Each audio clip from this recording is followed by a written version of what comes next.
अस्सलाम वालेकुम जी। आज की कहानी काफ़ी सबक आमोज़ है, तो इससे ख़ुद भी गौर से सुनें और अपने दोस्तों के साथ भी शेयर करें। पुराने वक़्तों की बात है, ईरान का एक बादशाह था, वो बड़ा परेशान था। उसकी परेशानी की वजह ये थी कि उसकी एक ही बेटी थी और वो शादी के काबिल हो चुकी थी। लेकिन बेटी ने यानी कि शहज़ादी ने कुछ ऐसी शराइत रखी थी जिसको पूरा करना बहुत मुश्किल था, जिसकी वजह से उसकी शादी हो नहीं पा रही थी।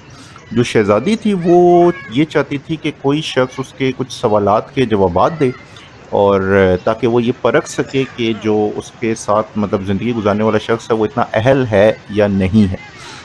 अब उसने जब ये शर्त का ऐलान किया तो उस हमसाया मुल्कों से और दूर-दराज़ के इलाकों से बहुत सारे शहज़ादे आए। ज़रा फ़ारस ईरान जो है वो बड़ा एक नाम रखता था किसी दौर में, तो लोगों की बड़ी ख्वाहिश होती थी इस खित्ते में आबाद होना और ये तो एक मौका मिल रहा था खित्ते पे हुक्मरानी करने का। तो उसके लिए काफ़ी सारे लोगों ने यानी काफ़ी सारे शहज़ादों ने जो है वो किस्मत आज़माई की, लेकिन वो शहज़ादी के सवालात का जवाब नहीं दे सके। अब उसी मुल्क में यानी कि ईरान में ही एक आलिम रहा करता था, जो कि दरबार में बहुत से लोगों का उस्ताद था। उसका एक बेटा था, जो कि काफ़ी ज़हीन था और ज़ाहिर है आलिम का बेटा था तो उससे इल्म की भी कोई बहुत ज़्यादा ख़ास कमी नहीं थी। अब आलिम का जो बेटा था उस नौजवान ने भी ख्वाहिश का इज़हार किया, उसने अपने वालिद साहब से ज़िक्र किया कि मैं ज़रा जो शहज़ादी का चैलेंज है वो लेना चाह रहा हूँ। अब उसके वालिद साहब को ऐसा कोई एतराज़ तो नहीं था उस पे, लेकिन एक चीज़ थी जो कि उनको थोड़ी-सी खटकी, वो ये थी कि अगर मेरा बेटा भी नाकाम हो जाता है, जो कि ज़्यादातर चांस है कि मुश्किल ही है कि मतलब वो नाकाम ही होगा क्योंकि शहज़ादी के सवाल जो हैं वो हज़ारों मतलब कई 100 लोग आए हैं, वो नहीं दे सके उसका जवाब, तो इतने मुश्किल सवाल हैं।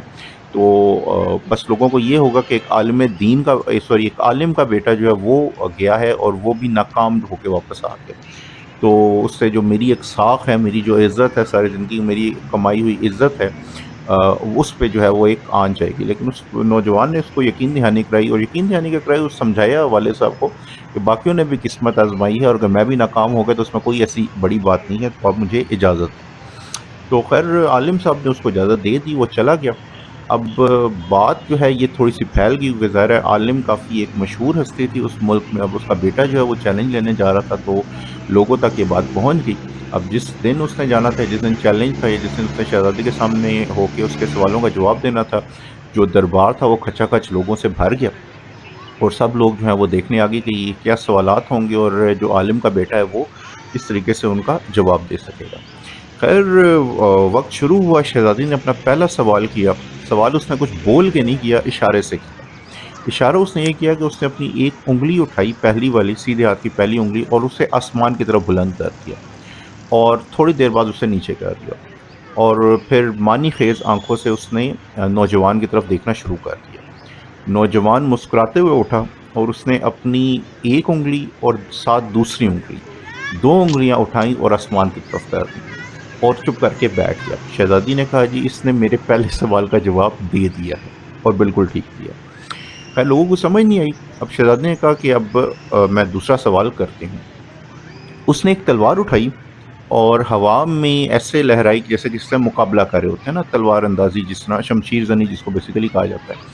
तो और थोड़ी देर बाद उसने तलवार जो है वो रख दी और फिर दोबारा से मानी ख़ेज़ आँखों से जो है वो नौजवान की तरफ देखना शुरू हो गई। नौजवान ने फिर हल्की-सी मुस्कुराहट दी और अपनी जेब से कलम निकाल के हवा में बुलंद कर दिया और फिर अपनी नशिस्त पे आके अपनी कुर्सी पे आके बैठ गया। शहज़ादी ने कहा, इसने मेरे दूसरे सवाल का जवाब बिल्कुल ठीक दे दिया।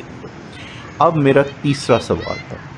उसने ये किया कि कुछ सीढ़ियाँ थी, वो तेज़ी से सीढ़ियाँ उतरी और फिर तेज़ी से सीढ़ियाँ चढ़ी और चुप करके आके बैठ गई और जिस तरीके से होता है ना, हाँफना शुरू कर दिया उसने और साथ एक उँगली से एक का इशारा किया और मतलब चेहरे से नफ़ी में सर हिलाया, मतलब सर को ऐसे नफ़ी में हिलाया जैसे हम कहते हैं ना नहीं, वैसे हिलाया और सिर्फ़ एक उँगली का इशारा किया और ऐसे हाँफना जिस तरह होता है ना, थक जाता है बंदा, वैसा शुरू कर दिया।